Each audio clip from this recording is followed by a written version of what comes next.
Sous le régime Ouattara, la Côte d'Ivoire voit affluer des vagues d'immigrants sans consultation nationale. Derrière les discours d'humanisme, une politique imposée par les puissances occidentales prend racine. Le peuple ivoirien, lui, s'interroge. Qui décide pour nous? Ce texte est un cri d'alarme pour la souveraineté et la dignité d'un pays en danger silencieux. Il fut un temps où la Côte d'Ivoire était appelée le pays de l'hospitalité. Un pays où l'étranger trouvait un sourire, un toit, une main tendue. Mais aujourd'hui, à force de confondre hospitalité et naïveté, notre pays est en train de perdre son âme.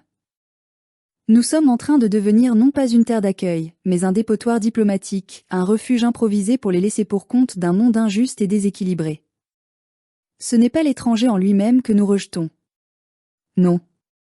C'est la politique d'un pouvoir qui ouvre nos frontières sans consulter son peuple. C'est le mépris d'un gouvernement qui transforme notre pays en terrain de jeu géopolitique, où s'installent des populations entières venues d'ailleurs, sans qu'aucun débat national n'ait lieu. C'est la complicité de puissances étrangères qui voient la Côte d'Ivoire non comme une nation souveraine, mais comme une zone de transit, un sas économique, un laboratoire social. Depuis plusieurs mois, nous voyons arriver sur notre sol des vagues de migrants refoulés d'Europe, d'Amérique ou d'autres continents. Et tout cela se fait dans un silence assourdissant. Le peuple ivoirien n'est jamais consulté. Le Parlement, déjà muselé, ne débat de rien. Les médias d'État n'en parlent pas. Mais sur le terrain, dans les quartiers, dans les villes, dans les campagnes, les réalités changent. La Côte d'Ivoire devient une mosaïque explosive.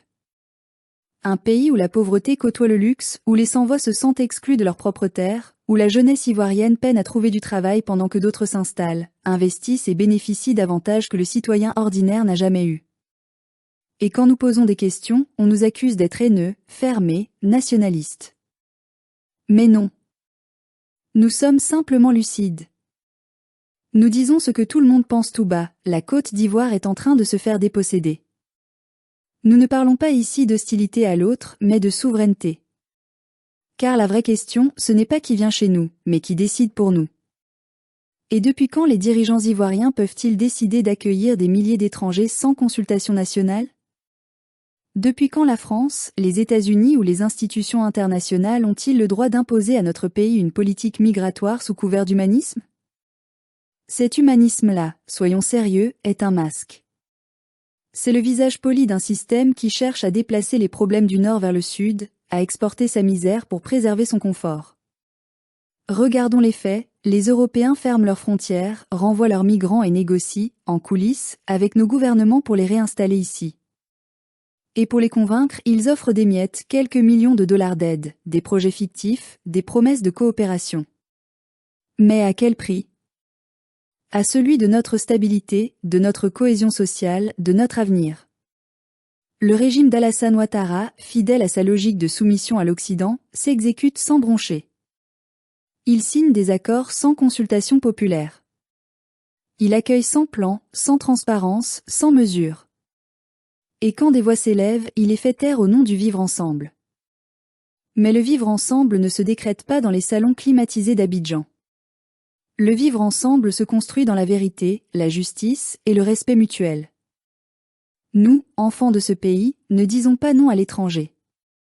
Nous disons non à la colonisation déguisée.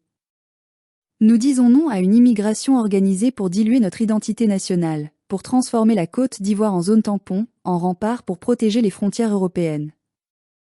Nous disons non à la politique de substitution, à la logique du tout pour plaire aux bailleurs. Le peuple ivoirien a trop souffert de la manipulation des questions identitaires.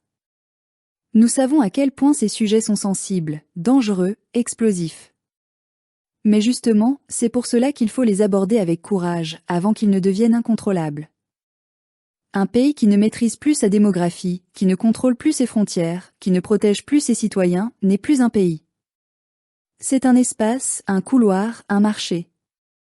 Et c'est cela que nous refusons. Nous refusons de voir la Côte d'Ivoire devenir un espace sans âme, un territoire administré depuis l'extérieur.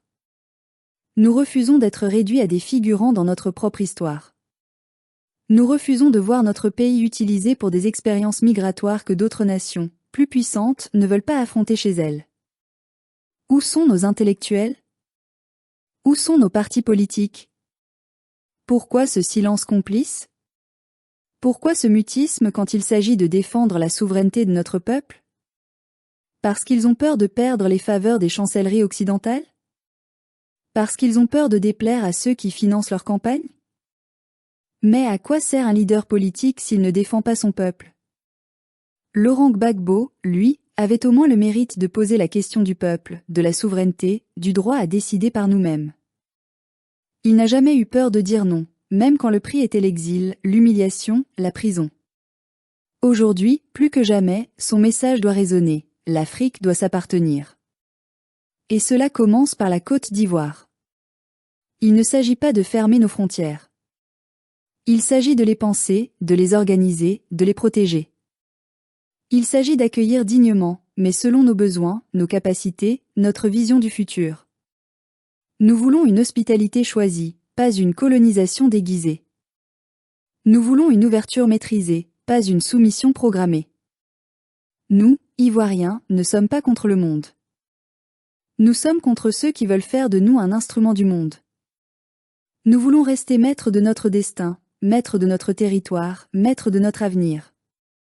Et pour cela, il faut le dire clairement, la politique migratoire du régime Ouattara est une menace pour notre souveraineté. Si la Côte d'Ivoire veut éviter les tensions, les divisions et les drames, il faut un débat national, franc et apaisé. Un débat sur l'identité, sur la citoyenneté, sur la gestion des frontières. Un débat où le peuple parle, où les décisions viennent d'en bas, pas des chancelleries. Nous aimons notre pays. Nous aimons son hospitalité, sa générosité, son ouverture. Mais nous refusons que ces valeurs soient instrumentalisées contre nous. Parce que derrière chaque accord humanitaire, il y a une stratégie. Derrière chaque arrivée massive, il y a un calcul politique et économique. Et si nous n'y prenons garde, demain, nos enfants se réveilleront étrangers dans leur propre pays. La Côte d'Ivoire doit se ressaisir. Elle doit redevenir maîtresse de son destin. Et cela passe par un mot simple, oublié, méprisé, mais fondamental, la souveraineté. Pas la souveraineté dans les discours, mais dans les actes. Pas la souveraineté pour plaire, mais pour durer. Car un peuple qui ne contrôle plus qui entre et qui sort de chez lui, n'est plus un peuple libre.